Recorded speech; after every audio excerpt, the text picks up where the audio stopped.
Luna worries Electra is stealing her life. Recap. Today's the bold and the beautiful recap. Luna is in tears in her cell. She stares at the picture of Will and Electra and wonders what they are doing. Luna worries Electra will forget all about her. Previous The Bold and the Beautiful, BNB. Recap. Bill and Katie give their baby boy a beach house. Will and Electra are in the beach house discussing the Luna of it all. He is grateful for all he has, but Electra gets it and understands it's all a wee tainted. She says Luna has taken so much and shouldn't be allowed to steal his joy. She then proceeds to distract him with sexy time. What did you think of today's episode? Sound off in the comments and watch the video clip below. Keep checking back for the latest The Bold and the Beautiful recaps. This story was originally reported by Daytime Confidential on November 13, 2025, where it first appeared in the Bold and the Beautiful section. Add Daytime Confidential as a preferred source by clicking here below is an original, creative, non-web researched story recap, not exceeding 2,000 words, titled Luna Worries Electra is Stealing Her Life. If you'd like a longer, shorter, or more dramatic version, just tell me. Luna had always thought of her life as a quiet constellation, small, steady, and predictable. She liked that. She liked knowing the shape of her world. Morning coffee at the blue-tiled counter, a friendly wave to Mrs. Keene across the hall, her job at Marlowe Books, and evening calls with her best friend Rowan. Nothing spectacular, but comfort rarely is. Then Electra arrived. Her name alone crackled with energy, as if someone had struck a match and held it to the edge of Luna's paper-thin calm. She moved into the apartment across from Luna's the way a comet tears through the sky. Fast, bright, and impossible to ignore. People noticed her within minutes. Even Luna, who usually avoided the noisy drama of neighbors, found herself watching through her peephole as Electra's friends carried in neon-striped rugs, glimmering lamps, and one very large mirrored vanity that did not seem to fit through the door, yet somehow eventually did. Electra, with her glossy hair, her mismatched earrings, and her laugh that carried down the hallway like a song, became the center of the building almost instantly. At first, Luna didn't mind.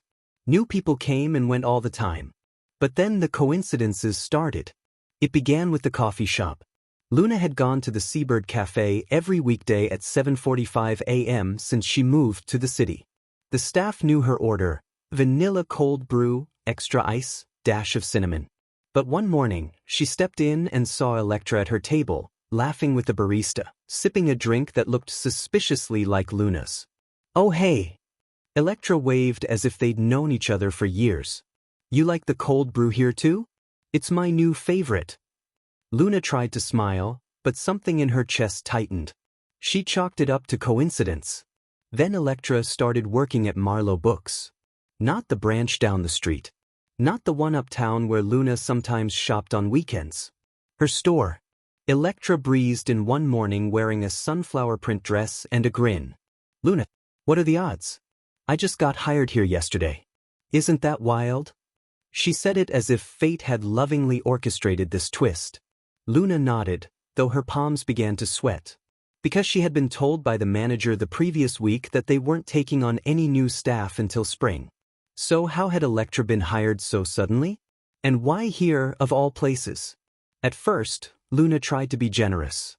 Maybe Electra truly loved books. Maybe she was simply one of those people who landed on her feet no matter where she fell. But over the next few days, the unsettling pattern grew sharper. Electra started borrowing Luna's phrases, little things Luna had always thought were uniquely hers. "Oh stars," for surprise. "Sweet marigolds," for frustration. Soon, Electra's voice echoed Luna's in odd, eerie ways. Even her clothing began to change. Electra had originally dressed like the heroine of an indie movie, shimmering skirts, metallic boots, intense colors. But now she was showing up to work in Luna's style, soft sweaters, earthy colors, hair pulled back with simple pins. Rowan teased Luna about paranoia during their evening call. "She's probably just inspired by you," he said. "People copy people all the time." Luna wanted to believe him. But the next morning, she found something unnerving. A journal. Her journal. Not the one she left on her nightstand. The one she kept hidden under her bed, secured with a small metal lock. It had been placed, carefully, deliberately, back in its hiding spot, but the pages felt warm, as if someone's hands had been on them recently. The lock was intact, but Luna couldn't shake the feeling that the book had been read. She recognized a new, faint bend in the spine that hadn't been there before. She couldn't prove anything, so she said nothing. But she started locking her apartment door more than usual and double-checking the windows. A few days later, the situation escalated. Luna arrived at work and found a display in the front window titled, "Electra's Recommendations for a Quiet Life." But the books displayed weren't random. Each one was a favorite Luna had written about in her journal. Not the ones she'd ever discussed publicly. Not the ones she'd recommended at staff meetings. These were deeply personal titles she'd clung to after heartbreak, after moving out on her own, after feeling lost. And Electra was taking credit for them. The manager clapped her on the back. "She's a natural. Customers adore her." Luna wanted to say, "Those are my books. My life. My heart on display." But no sound came out. That evening, Luna confronted Electra in the hallway, her voice trembling. "Are you copying me?" Electra blinked, genuinely, or convincingly, confused. "What do you mean?" "The clothes. The job. The books. My coffee. Even the expressions I use." Electra laughed softly. "Luna, you're imagining things. Maybe we're just similar.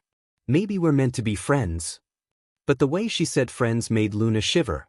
It sounded less like a warm invitation and more like a declaration.